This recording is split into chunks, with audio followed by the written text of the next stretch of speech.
Hello, good morning, and welcome to another day in Tenerife. Today, the topic is going to be free range and organic. The question is, if as a consumer you buy free range eggs and organic meat instead of the normal fare, is that okay? Or can that be used as an argument? Is it animal friendly? And is it perhaps an argument for not going vegan? Well, the in my own case, I remember I used to walk around the supermarket and I used to enjoy an egg for my breakfast. I would always go for the free range eggs because I remember clearly thinking, oh, these hens have enjoyed a nice, happy life, and in return, they've given an egg. So these are the eggs that I want to buy. I didn't want to buy the ones where the hens had been kept in cages. And so for me, I was making um, a kind choice for the animals, and it helped to soothe my conscience. Unfortunately, as it turns out, I was completely wrong, or the image I had in my mind was completely different to the reality that these free range hens actually experience every day. So it turns out that the idea of free range is, for the most part, nothing more than a clever marketing ploy for the egg industry. They managed to persuade consumers, they managed to persuade me, that by writing free range on a box, um, and by suggesting that these hens have a happy life, that we will continue to buy eggs. The truth of free range is actually very different than the picture I had in my mind. These hens are the egg laying hens are not caged; they are released into a barn. The problem is these barns are very cramped. There's not a lot of space in there. Often there's no natural daylight. There's no grassy fields, or the image I think that everybody has is completely different to the horrors of what the reality is. Dark places, overcrowded, thousands and thousands of birds basically crawling over the top of each other. But this is classified then as being free range. Diseased birds. Basically, it's almost as cruel as the caged bird egg scenario. So this was a real shock to me to find out that the reality was so different from the images portrayed by the egg industry. And not to forget that all of the male chicks that hatch, that are born, little tiny little chicks, they're all thrown into a shredding machine to be killed, because the egg industry has absolutely no need for them. So this is also a horrific practice in the name of free range eggs. And then I found out that this idea of giving animals a happy life, making their life as easy as possible to justify slaughtering them and eating their flesh later, is actually a very dangerous idea indeed. The problem is that it reinforces the idea that there's an ethical way to raise animals and then kill them, which there isn't. Could you, for instance, name a humane way to kill an animal? Is there a humane way to kill an animal that doesn't want to die, that wants to live, that wants to be free, that wants to breathe the air just like we want to breathe the air, that wants to drink and eat and be with its friends? So what is a humane way of killing an animal? Is there one? I mean, it's really strange how our morals shift depending on the context. You know, for us in the UK and in the West, we most of us find the idea of whaling abhorrent. You know, that we go out and hunt down these beautiful creatures to harpoon them, to kill them, to separate them perhaps from their children who are dependent on them, to eat the flesh of a whale. We find that objectionable. Most of us think it's a terrible practice that should be abolished. But of course, as always, tradition is a very strong and powerful force.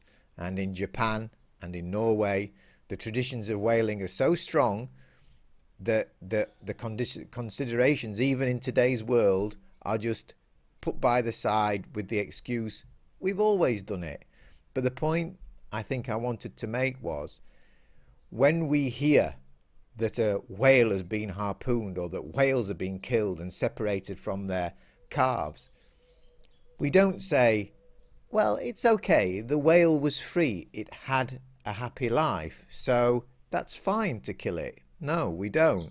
So why do we object to a whale being killed in such a way, and yet find somehow that it's acceptable to raise a cow organically or free range and then to kill it? Surely it's exactly the same scenario. Or in what way is it different? I think the only way in which it's truly different is that, of course, tradition. It's our tradition. We've always eaten meat. It tastes nice. I couldn't live without bacon. It always comes back to the bacon. On top of the compassionate reasons, there's also two very strong economic reasons for also that this idea, this system couldn't be expanded. That I'm talking about the system of free range and organic, couldn't be expanded to cover all meat and dairy products. The simple truth of it is there just isn't enough space on the earth for all animals to live a free range, happy life. Animals eat, and I think this is something that people forget, animals, cattle in particular, eat huge amounts of crops. Typically 16 kilograms of plants are needed to create just 1 kilogram of meat. So animals need a lot of space if they're going to live naturally, if they're going to live in a natural environment and roam the fields. We just don't have the space.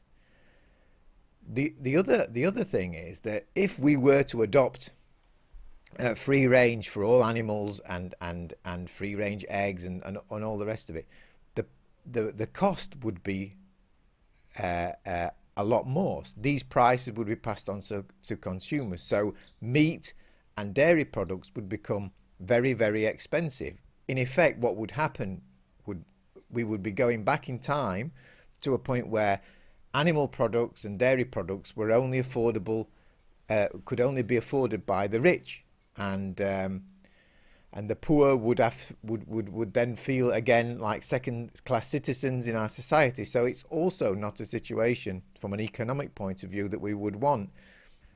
And at the end of the day, surely, with everything that's going on in the world today, with everything that's happening, surely it's becoming clear to us all. Surely now is the time where we look around at the fires in the rainforests, the outbreak of viruses.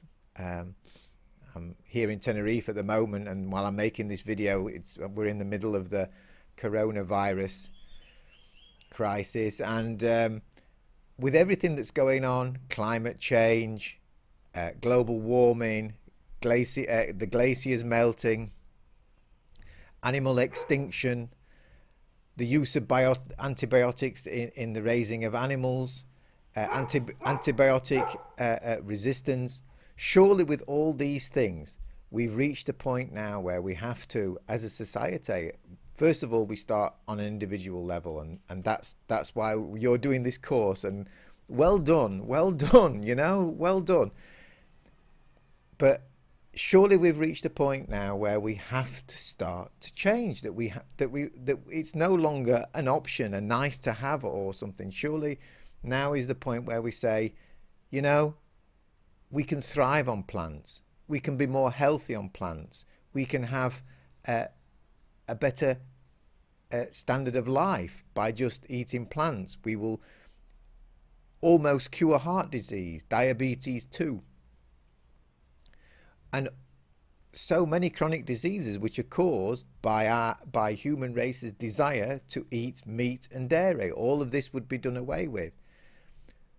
By moving to a plant-based diet, we would ease the pressure on the environment to such a great extent. One report said that the amount of CO2 created by animal agriculture is equivalent to all of the transport put together in the entire world. So on a climate point of view, we would also be making a big contribution. And of course, the biggest contribution of all would be the compassionate contribution, that we'd no longer be raising animals to just effectively torture them and then slaughter them.